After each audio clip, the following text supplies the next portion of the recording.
Assalamu alaikum wa rahmatullahi wa barakatuhu. ‘Yan uwan wannan channel barkanmu da wannan lokaci. To za mu shigo da sharhin labarai kashi na biyu kuma na ƙarshe a wannan rana saboda wasu dalilai da in muka ce zuwa juma'a ko da dare ba lallai ba ne mu samu dama. Kuma da yau har zuwa ranar laraba ta tahe da zamu wannan walima kullum shigowa guda za mu samu mu yi saman wannan channel saboda ɗawainiya ta yi yawa, kenan shigowa guda za mu yi insha Allahu kullum ashibintikat tsakanin awa 24 duka za mu shigo za mu samu shigowa guda da mun kai, sai dai in wani abu babba hakan ga in ya faru wanda irin wannan shi duk lokacin da ya faru ko da dare na ko da rana wanda mutane suke bukata a yi magana a kan shi a gaggauce, in irin wannan ya zo insha Allahu za a zo a yi magana a kan shi. Allah ya sa mu dace. Assalamu alaikum. Tahiratul Ikbariya sun ka wallafa cewa Isra'ila ta ɗauki cikin sojoji waɗancan masu zaman jiran nan an ɗauki mutum 400,000. Mutum 400,000 an ka ɗauki sabbin sojoji lokacin da sojojinsu da yawa suke kwance a likita, wasu kuma har sun fara kashe kansu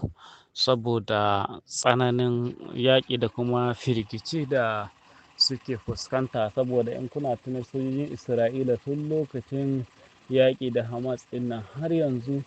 hankalinsu bai kwanta ba.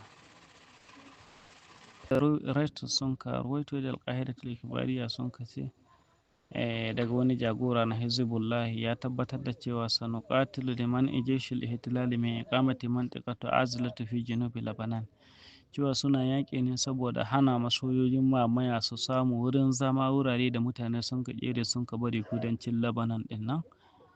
Su ma suna yaƙi ne don su hana ma haramtattun sojojin Isra'ila samu daman zama wurin nan, ballantana su maida shi wurinsu saboda dama ita Isra'ila hankaka ce mai da ɗan wani naki. Addifa'atul Imaratiyya abin gana haɗaɗɗen daular Larabawa masu kare sararin samaniya sun tabbatar da cewa an kawo musu hari da wasu jirage marasa matuƙa 17 da kuma wasu sarok ballistic irin na Iran ɗin nan guda 5 da difa'atul jawiya sun ka tabbatar cewa sun kakkaɓo waɗannan abubuwa kayayyaki har da an kaka musu. Allah ya kyauta. Da Al Jazeera sun ka wallafa cewa Australia ta kallusa zira'atul qumhi ma a tafaƙumin azumatul asmadata alamiya. Manoman alkama a ƙasar Australia saboda tana cikin ƙasashe masu noman alkama ƙwarai a duniya sun rage wuraren noma saboda barazana na wannan yaƙi, cewa ana samun matsalan taki tunda kun san wasu wurare musamman irin su alkama suna buƙatar taki, don haka nan saboda rufe Mudeƙa Hormuz ɗin nan ya sa dole manoma sun rage gurinsu na yin noma da yawa saboda ko da sun yi noman ba a samu takin da za a samu alkama ballantana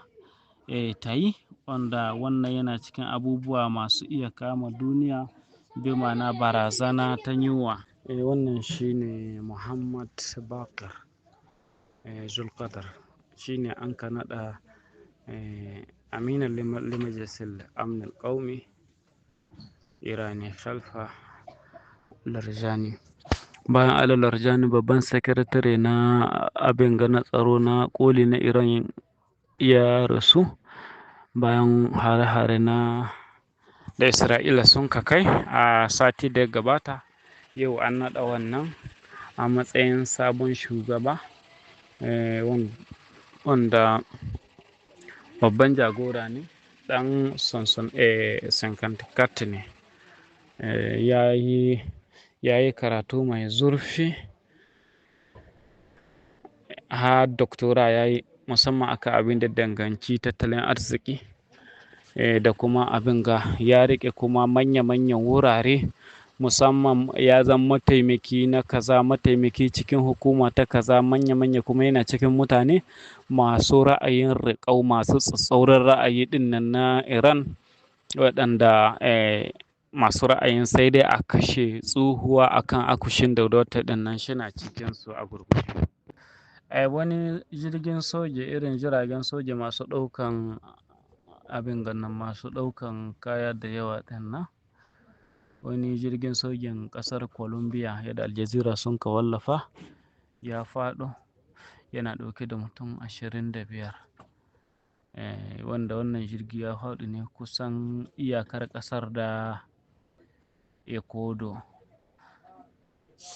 kuma sarwa sun rasu, sarwa kuma sun ɓace ba a ganin su ba. Allah subhanahu wa ta'ala ya sauƙaƙa irin kwargon gane na soji. Ƙasar Iran ta dakatar da imdadatil gazi ɗabi'i min Iran li Turkiya, tun wani hari da an ka kai mata na wurin haƙo gas ɗin, ko mu ce wurin tace gas na Baris wanda yake Baris Junubi, tun daga Al-Usbu'ul Madi bi ma'ana sati da ya gabata. A ciki da an kai wannan wuri sun dakatar da gas da suke ba Turkiya, sun dakatar da shi, wanda wannan ya kawo gagarumin matsala ga ita ƙasar Turkiya a ɓangaren makamashi, inda ake samun ƙaramcin makamashi kuma abubuwan suna ta tashin gwabron zabi. Al-Kharijiyya ta Lebanon tun da Kiristan nan ya hau suke samun matsala da Iran, inda sun ka tabbatar da cewa Wazaratul Kharijiyyatul Labananiyya tastada'il qa'im bi a'malil Iran fi Lebanon li إبلاغه قرار صاحب الموافقة على اعتماد السفير الإيراني محمد رضا شيباني وإعلانه شخصا غير مرغوب فيه مع مطالبته بمغادرة الأرض اللبنانية في موعد أقصى العهد المقبل. cewa ƙasar Lebanon ta kiranye ta ba da sanarwa cewa a faɗa ma ambasada ɗin Iran mai suna Muhammadu Rida Shaibani a tabbatar mishi cewa mutum ne wanda ƙasar ba ta da buƙatar shi, kuma ana buƙata gare shi bar ƙasar Lebanon, ko in ce Liban. An ba shi wa'adi wanda mafi tsawon wa'adin shine nan zuwa ranar Lahadi, saɓanin irin lokacin da shekarun jiya Saudiya sun ka ba da awa 24 cewa waɗannan jami'an Iran su fice su bar musu ƙasarsu. To an ba su lokaci daga yau zuwa Lahadi. Kamar dai kun san mafi yawa ana ba da sansun duzar hakan ga ko karan Twitter.